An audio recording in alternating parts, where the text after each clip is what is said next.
If you've felt the pull to slow down, to create and cultivate a more homegrown life that's simple and fulfilling, and to truly enjoy the magic of ordinary days, then friend, you found your place. I'm Caitlin. I'm a barefoot, Blue Ridge, homegrown mama, and this is the Homegrown Hopes podcast. We'll chat about everything from gardening and scratch cooking to homeschooling and motherhood.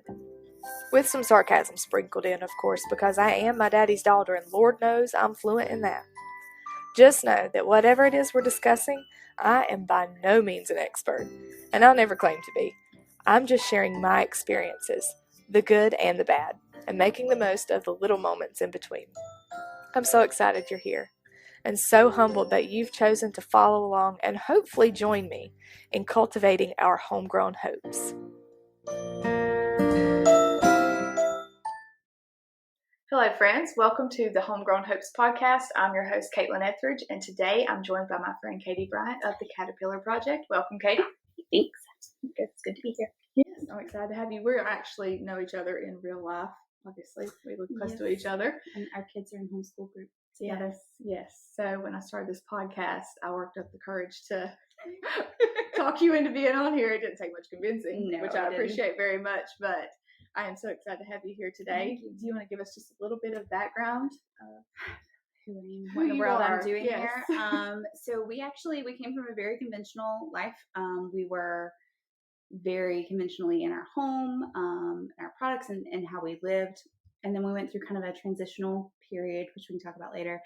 And we went completely off the grid. We built our own house. We actually lived in a camper while we built our house with our 3 sons. And now we raise a good deal of our food. We live, like I said, completely off the grid. So we have no municipal utilities at all. That's amazing. But yeah, it's been a journey and an evolution. It's not one moment where things just change. It's not that quick.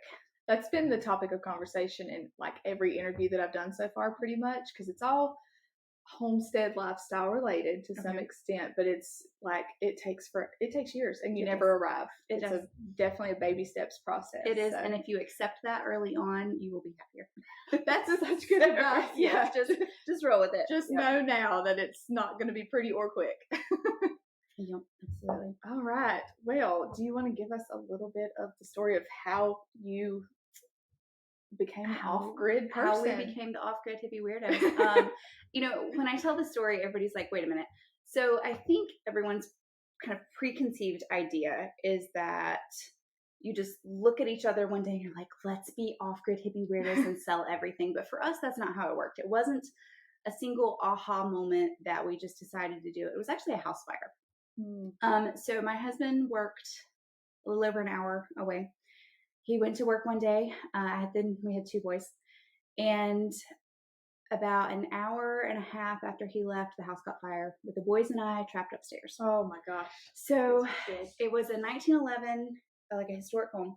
And in those, the staircase is right in the middle. So the stairs were what caught on fire, which meant we had no way out. Oh yeah. So it was a lot.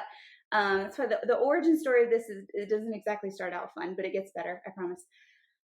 So to make a very long story short, I ended up kicking a window out and took the boys out onto the roof of the porch. Thank goodness I had a phone with me. I called 911. Because we were within the city limits, they were close, so we didn't have to figure out the next step, which would be to get off the roof. They were 2 and 4 at the time. So once we got out onto the roof, I realized, because I didn't know, I had closed the bedroom door behind us to give us some space between the fire, but I had no idea how fast fires move, or if we needed to be working on getting off the roof. I mean, I had a 2-year-old with me. It's not like I could just jump. It was way too far. And so we were just kind of stuck, but they came and got us down. Again, long story short, it would be 5 months and $76,000 to restore not our stuff, but the house itself. Wow. And we lived in a hotel during that time.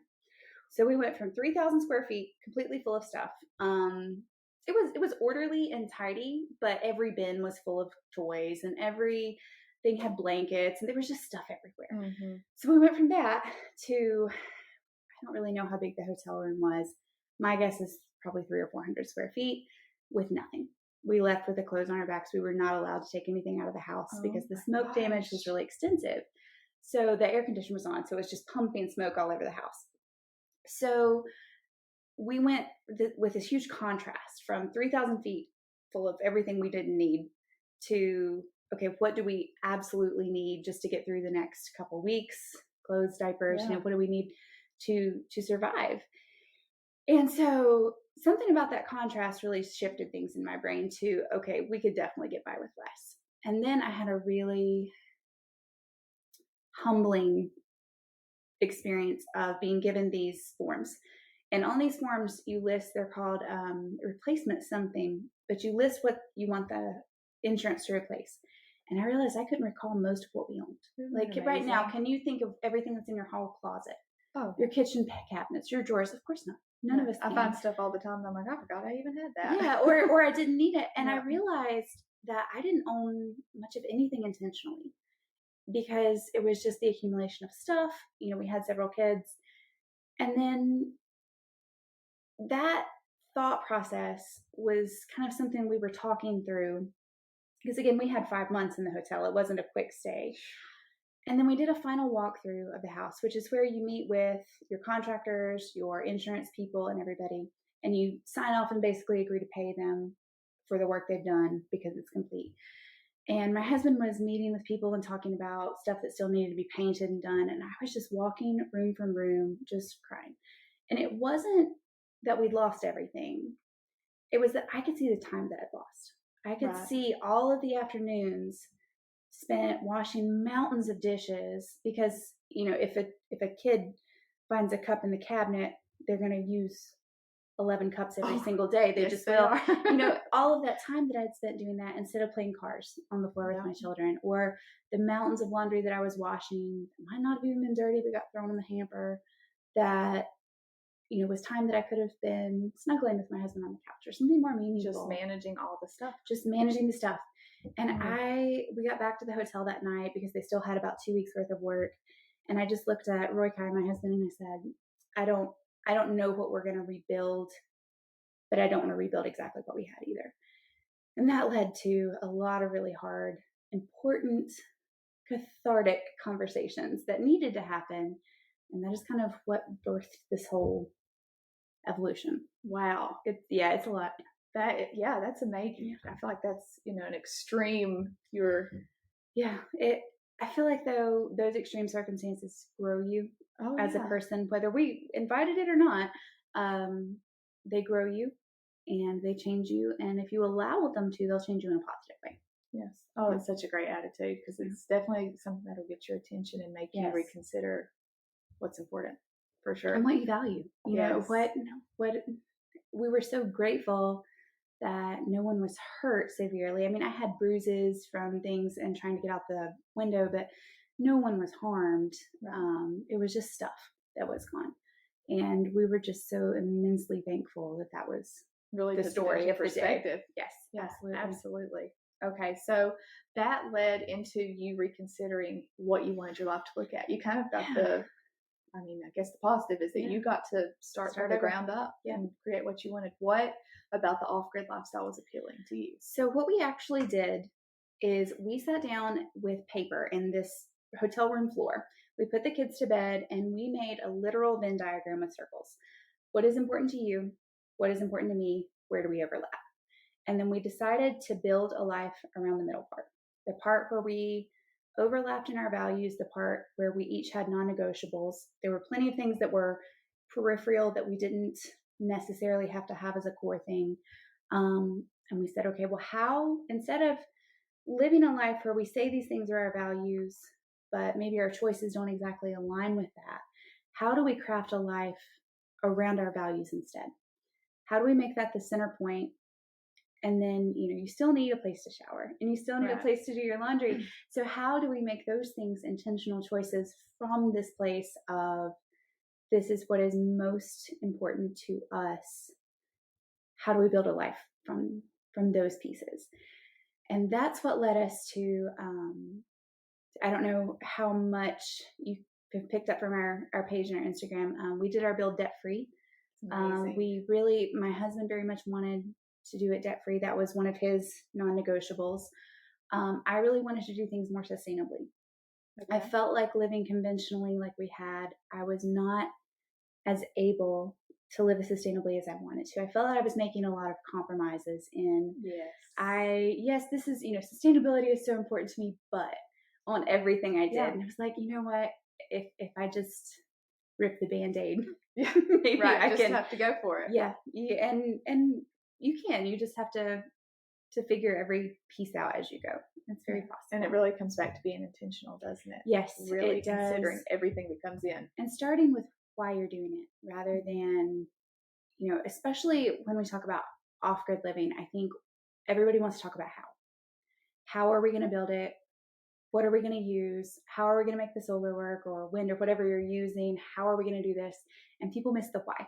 And the why is very important. Yeah, that's what's going to hang on after you've actually done it. Yes, and the why leads you to your plan. You can have 5 different people all say, I want to go off grid. And the reality is going off grid is a result. It's not a why. And True. So if you will start with why, you'll find those 5 people will come up with 5 vastly different plans based on their why.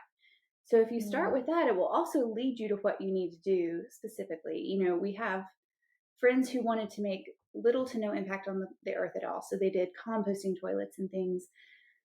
Ours was more about wanting to be sovereign over our own needs. And so, we have a septic line and a well and different ways to go about it. So you have conventional things, but on your own terms. You have Right. water, but so you we control have it. running water. We have power. We have heat. We have those things. It's just different than most people are used to seeing or using. Yeah, so there are different levels, obviously, in this Yes. whole off-grid thing, different extremes, I guess, and you've found the one that works for you. Different counties have different regulations. True. So for me personally, one of the big things on my list was I want to do this as sustainably as possible, but I also have 3 children. And I didn't want anybody to say, or to be able to say, your home is unsafe or your home is not permitted or not up to code, and so therefore it's unsafe. That was not available. Yeah. So I was like, no. This has to be done within convention. So everything that we did was permitted and inspected. We did all of the building ourselves, but we had it inspected by the county. I should probably preface that by saying we are not builders. We are not. I'm a homeschool mom, and he's a computer programmer. So you don't start this with the idea that you have to be a contractor or something similar to pull it off. Right. And maybe you don't even build it yourself. Yeah, that's not a requirement. No, it's not. For us, it was the money to do it with cash. We realized early on we didn't have the cash to pay somebody to do it and it be off the grid. Like we could do one or the other. And so we either had to change the values or change the plan. So we learned that we were about to be builders. Oh my gosh. I'm sure that was a process. That was a conversation. 3 boys along for the whole ride. Yeah, they did a lot of the building. Oh my gosh. What a great way for them to learn hands-on. They're so capable. They are so capable with their hands in ways that I didn't really realize that children, especially the youngest ones, I think we sell them short. Capable. Yes, absolutely. Yeah. We limit them based on our perceptions, and they also can explain more about sustainability than I could have in my 20s. Yeah. And they're little. So it's been an interesting fruit of this whole process to see just how capable they can be. That's awesome. Yeah. Man, that's definitely an added bonus there that they got to do it all hands-on with you. So what do you think is a common misconception when it comes to off-grid living? There's a lot of them. There's a lot of them. Anytime something goes viral on our Instagram page, or anytime a lot of people are kind of brought in, we have these moments of, okay, let's back up. So to be off-grid, to be clear, I have a passport, I have a social security number, I have a cell phone. Somebody will comment on things, you can't be off-grid if you're recording this on a cell phone. Being off-grid just means that your utilities and your needs for your home are non-municipal. So they're not coming from any type of municipality. They're not coming from the county. They're not coming from a power company. They're not coming from the city, like city water, none of that. So your water, your electric, if you have it, not everybody who lives off-grid does, your heat, your septic, whatever you do there, all of that you are handling on your own. Wow. Okay. So everybody, I think I had that misconception. Obviously, I've learned more through your page. Sure. the Caterpillar Project on Yes. Instagram. We'll be Little plugging plug that there. You have such good information, but I think I also had that misconception of like it's so extreme. You have an outhouse. Yeah, it can be. In the county that we're in, that's a no-go. It can't be. That's a no-go. So we did, to live in the camper while we built, we actually put the septic and the well in first. So that's what the camper drained into and where the water came from. So we built a solar system based off of different pieces and stuff that we collected from a company up north. And that was the power, the well was the water, and the septic drained from the camper. Okay. Wow. There's so many things to think about if you're going to do it right and not just do it. You have to think about the rules too. Check with your county. Yeah. Some of them allow you to just do it. It just depends on where you are. And, to do this, we purchased land. This is not, that's the other question that we get a lot. Is this where the house burned down? It's not. It's actually not even in the same county. So we purchased land to be the off-grid hippie weirdos. It was not good place to start. Yeah, there you go. It's not the same land. That house was restored and then sold. This season of Homegrown Hopes is brought to you by the Holistic Homestead Conference. Have you ever dreamed of slowing down and becoming more intentional? Of not relying so heavily on the grocery store, but instead honing the skills to grow and preserve your own food and medicine? Have you yearned for a simpler way of life and a community to learn alongside? Then the Holistic Homestead Conference is for you. Nestled in the foothills of western North Carolina at Henry River Farms, this conference is a way to learn real-life homesteading skills in person and hands-on. We have a lineup of classes including functional medicine, home canning, family dairy, gardening, natural living, and so much more. And did I mention the farm-to-table lunch? VIP ticket holders will get to sit down with all of the instructors and enjoy a lunch prepared by a local chef, and it includes a hog that was actually raised on the farm where the conference is hosted. It doesn't get any fresher than this. Be sure to grab your VIP tickets now because space at the table is limited, but we would love to have you there with us. If you're interested in learning more about the Holistic Homestead Conference and getting your ticket for not just the classes, but also our delicious farm-to-table lunch, then visit www.holistichomesteadconference.com or visit the link in our show notes and use code HOMEGROWN15 for 15% off of your ticket. Okay. So what do you think in this whole process has been the biggest challenge for you in the off-grid living? I think if we ask this question to a lot of people who maybe weren't raised off the grid, maybe you switched that way, I think most of us would say the same thing. When you have traditional utilities, if something goes wrong, you place a phone call and say, power's out, come fix it. Mm-hmm. And then you get a time and they're going to fix it for you. When you're off the grid, that's not it. That's not happening. No one is coming to save you. It is it's on you. Your circus and your monkeys, whether you know how to fix it or not. You'll always have something break or something happen. And you may or may not know how to fix it. And you just kind of have to learn and figure it out on your own. That's the beauty of YouTube. Now, for me, there's so many things, with animals and all of the things. Something's always breaking. I'm like, I'll look it up on YouTube. I fixed a dishwasher, a dryer. YouTube and a couple books is basically how we built the house. That's amazing. We would literally be like, I don't know how to do this. Do you know how to do this? Mm-mm. All right, the internet will know. We will ask the Googles. Oh my gosh. Yeah. But what an amazing thing to live in a time where we can do that. Yeah. You don't have to just figure it out by failing, which I'm sure there are some figuring out by failing. Sure. Fail forward. Please, yes. We failed at many things. I have no preconceived notion that everything was a straight line for us. It wasn't, and that's okay. But we learned a lot from it, and I think that's, for me at least, that was the scariest part, was that we had to switch from being conventional to going off the grid. And in our house, it's still known as that February when we moved in, because it went so badly. Traumatic. It was so bad. The water lines froze. The septic line froze, which I didn't know could happen. We didn't know how to live on solar, so the power kept going off. And we couldn't figure out what to do. It was because we were dum-dums. February. Yeah, in February. The power kept going off. Everybody in my house, which is me, my husband, and 3 kids, all got the flu. Honestly, the worst we've ever had it. And then the camper started leaking. And we were like, All of this happened within the first 2 weeks of us moving in. And I was just like, what have we done? This is a disaster. It was the first test. If you can make it back by this 2 weeks. We immediately were like, we're just wanting to run back to comfort, run back to what we knew. And I just remember looking at my husband with these tears in my eyes going, what have we done? We've spent so much money at this point just to be out here between the land and the solar, the well, the camper, everything to get out there. And I'm like, this is awful. Yeah.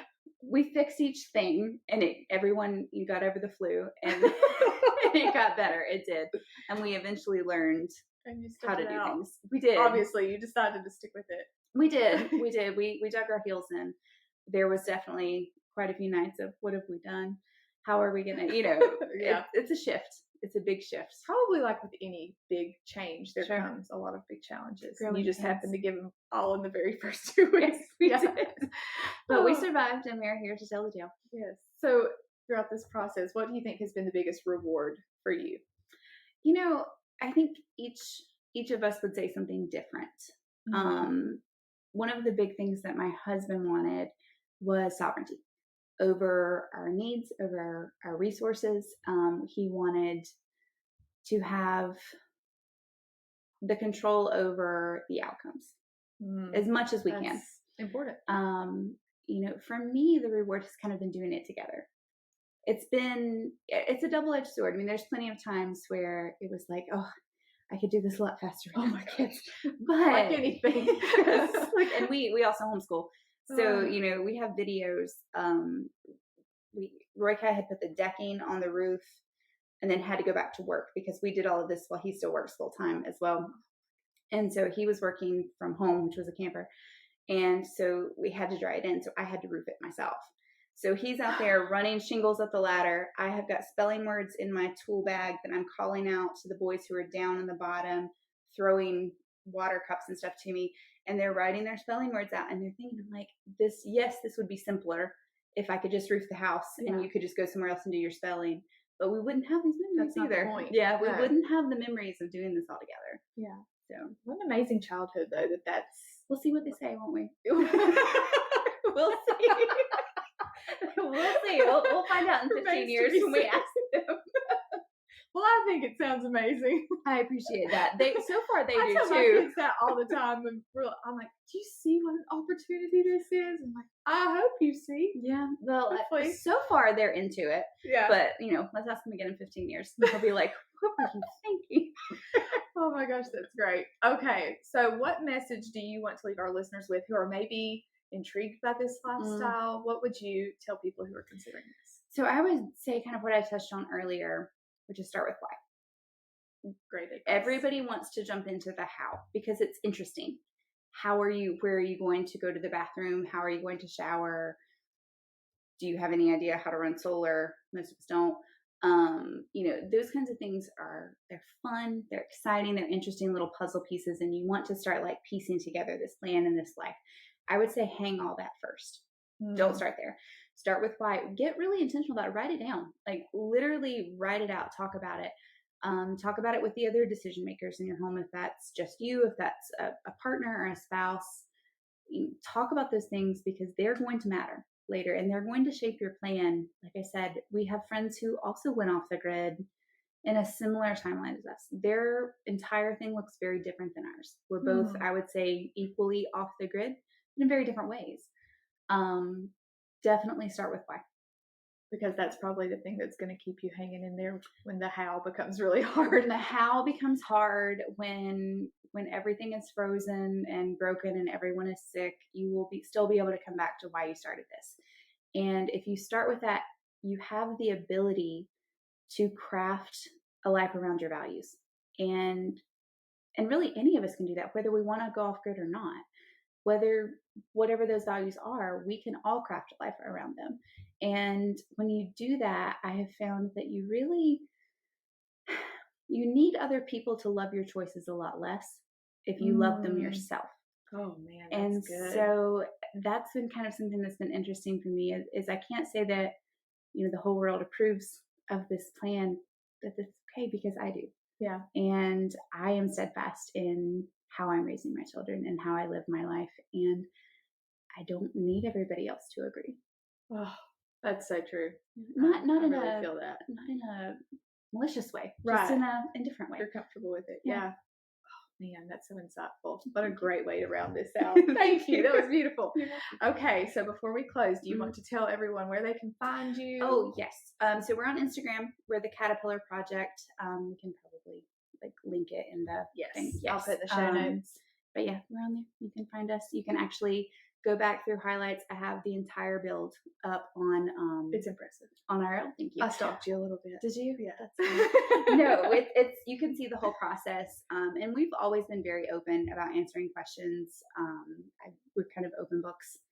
There's no gatekeeping. I think it's a really great way to see kind of behind the scenes of what it really looks like, because you share the whole process. It's not just a Snapchat of the big how it started and how it is, and it's beautiful, and there's a lot of work that went into that. There's process. a lot of work, and there's like I said, along the way, you still have to cook dinner, you still have to wash your laundry, you still have to take a shower. All of these things still matter, So I think they're important to show, because quite frankly, that's the stuff that our lives are made out of. Our lives are not all these little Instagrammable moments on the beach that happens once a year, or however often. It's all the stuff in between, and I think those messy bits are where the value is. Absolutely. In sharing. I just did an episode on this. Oh, really? Yes. That's awesome. Finding magic in the mundane, all the little tasks throughout the day, trying to make that. Or recognize the magic in that. So, well, thank you so much for having here. me. I appreciate it. And I will talk to you tomorrow. Yeah. Sounds good.